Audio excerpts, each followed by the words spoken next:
Launching without a clear window was as risky as merging onto a freeway blindfolded. Skye studied the image displayed on the screen before her, a graphical depiction of the Earth as seen from space looking down at the northern Pacific.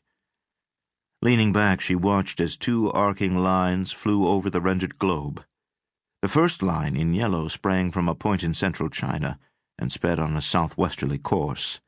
It had already passed over Taiwan, doubtless as much a political statement as a requirement of physics, and was fast approaching the Philippines.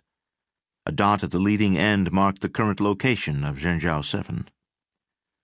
Another dot, a bright red one at the end of the second line, marked the position of an object already in orbit, circling the Earth's poles. Skye estimated her satellite was about 1,000 miles west of San Francisco, racing due south. She mentally extrapolated the two paths and predicted the Chinese spacecraft would be in range somewhere over French Polynesia. From behind her desk, Skye sat pensively watching the monitor.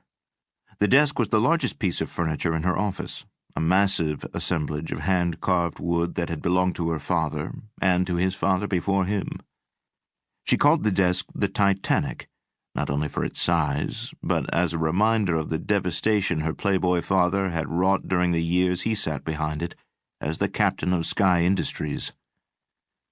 Skye's grandfather, the first C.J. Skye, started out as a young man with a small tool and die company.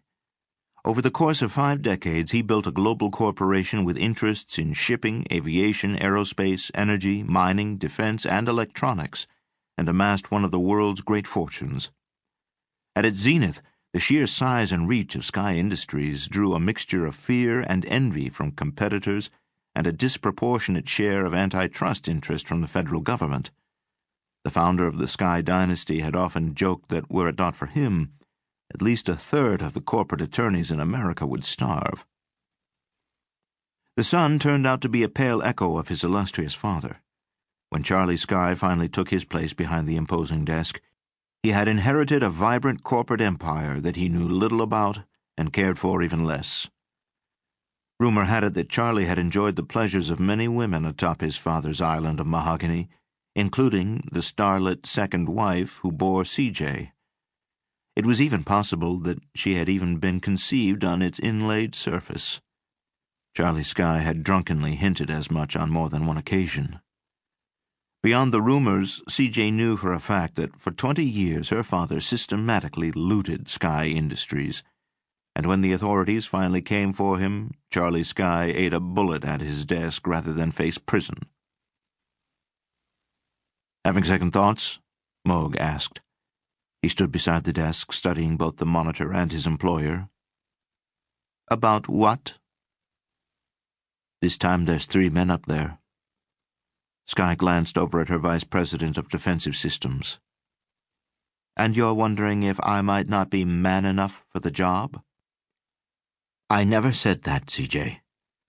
That's the kind of crap I've been getting all my life." "And you use it to your full advantage," Moog countered. Like those of many other captains of industry, C.J. Skye's office carried the trappings of both personal and professional glory. Models of Skye satellites and launchers were displayed with photographs of rockets thundering heavenward and politicians currying favor with the industrialist. In a place of honor stood Moog's favorite part of the collection, a model of Stormy Skye, the racing yacht that had reclaimed the America's Cup from Switzerland. The ship had the sleek lines of a thoroughbred, an object sculpted to fly through wind and water. Skye not only had financed the winning entry, but had captained the ship through one of the closest and most fiercely fought series of races ever held. What made the victory by this underdog historic was that Stormy Skye had won with an all-woman crew. A hint of a smile warmed Skye's lips. Moog was right. She'd used every advantage in her arsenal to build a profitable enterprise from the one small piece of her grandfather's empire that she'd been able to salvage after the fall. The rest of Skye Industries' corporate carcass had been butchered and sold off piecemeal to satisfy creditors and shareholders after the true extent of Good Time Charlie's financial chicanery came to light. If the Chinese want to play in the big leagues and take lucrative